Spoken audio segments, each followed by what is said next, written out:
Number 50 देखिए। 80% solvolysis करवाना है आपको। इथेनॉल 80% आपको दिया हुआ है, तो सॉल्वोलिसिस मीन्स SN1 रिएक्शन। तो क्वेश्चन नंबर 50 में हमें ये चेक करना है, ये सारे के सारे ब्रिज हेडेड कार्बन पर लगे हुए हैलोजन। तो इसमें एक सिंपल सा कॉन्सेप्ट होता है कि रिंग में जितनी ज़्यादा रिजिडिटी होगी, रिजिडिटी मतलब नंबर ऑफ कार्बन, दो जो कार्बन से जुड़ा हुआ है ब्रिज बाईसाइक्लो, अगर उसमें नंबर ऑफ कार्बन कम है तो रिजिडिटी ज़्यादा है, मतलब रिएक्टिविटी उसकी कम होगी। क्योंकि according to Bredt rule hybridization क्या होना चाहिए उसका, sp3 होना चाहिए, sp2 पर एग्जिस्ट नहीं करेगा। लेकिन हम अगर sp2 वालों में भी कंपेयर कराएं तो हमें ये देखना होगा कि जिसमें रिजिडिटी सबसे कम है, तो फर्स्ट वाले में रिजिडिटी सबसे कम है, नंबर ऑफ कार्बन ब्रिज में सबसे ज़्यादा है, तो 1 वाले की सबसे ज़्यादा रिएक्टिविटी होगी, फिर उसके बाद सेकेंड वाले की, और फिर उसके बाद थर्ड वाले की। तो इसमें जो कॉन्सेप्ट लगता है वो लिख देता हूँ मैं यहाँ पे। More is the rigidity, less will be the rate of reaction.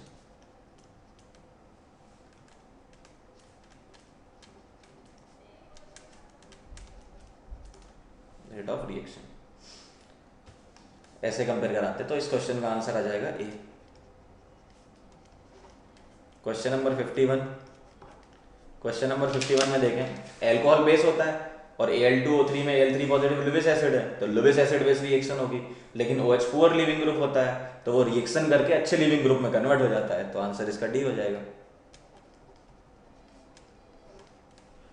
Question number 52 देखें, ग्रिग्नार्ड रिएजेंट की एस्टर के साथ रिएक्शन करानी है। तो एस्टर है मेरे पास CH3 C double bond OCH3। तो जब CH3 एक्सेस में दिया है ये आपको C6H5 एक्सेस में दिया हुआ है MgBr, तो जब ये पहली बार अटैक करेगा, ये कार्बन आयन पहली बार अटैक करेगा इस पर, तो ये निकलेगा, तो बनेगा CH3 C double bond PH।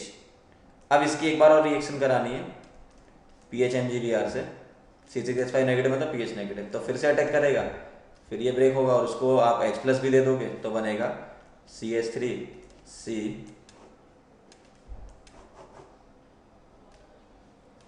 OH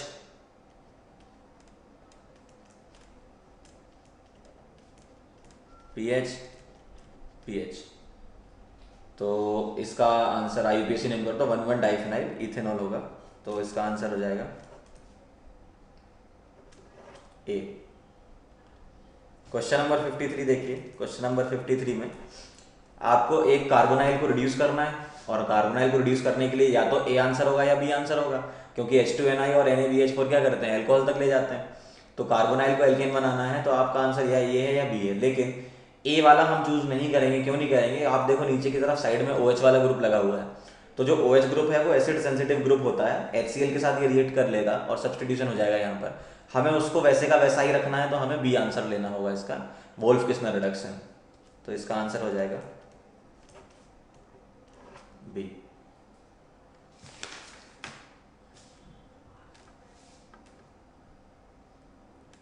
question number 54 पर चलते हैं।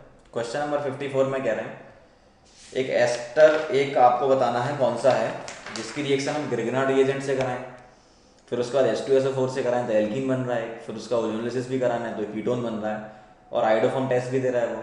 अच्छा, तो एक काम करते हैं, ऑप्शन वाइज चलते हैं। तो पहला ऑप्शन चेक करते हैं। तो फर्स्ट ऑप्शन में क्या कह रहे हैं आपसे, PHCOOET। तो PH, question number 54, C double bond OET ये दिया हुआ है। तो इसकी रिएक्शन करानी है CH3 के साथ, ठीक है भाई। तो इसकी रिएक्शन कराओ, 2 मोल CH3 के साथ रिएक्शन करा रहे हैं हम, एक्सेस दिया हुआ है, तो इसकी रिएक्शन होगी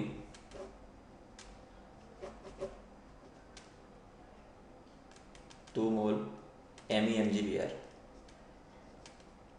ठीक। तो बनेगा PH, इसमें अपने को H प्लस भी लेना पड़ेगा, तो बनेगा PH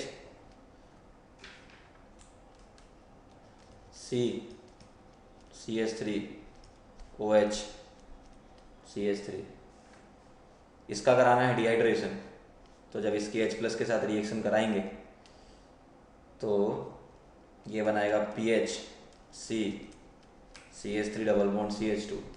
और इसका करवाना है ओजोनोलिसिस, कौन सा वाला, रिडक्टिव ओजोनोलिसिस, तो बनेगा PHC double bond CH3 plus HCHO।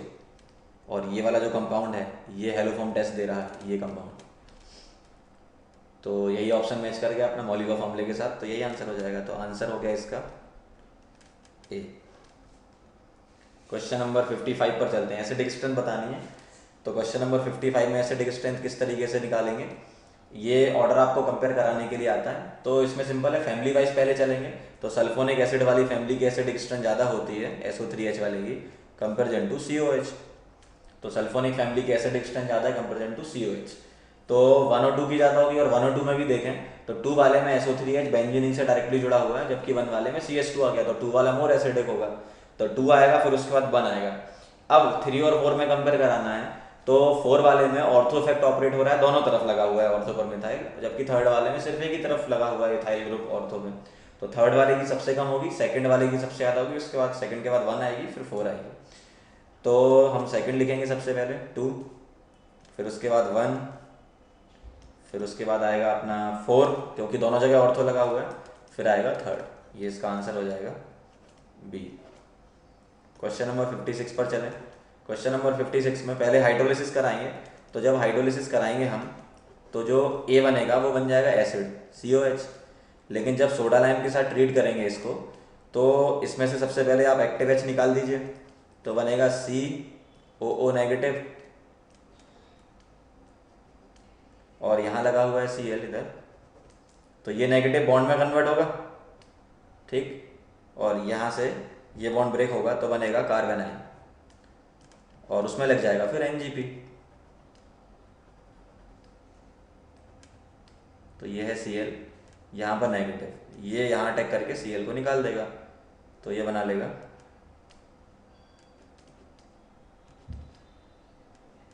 Bicyclo compound. तो आंसर हो जाएगा इसका C।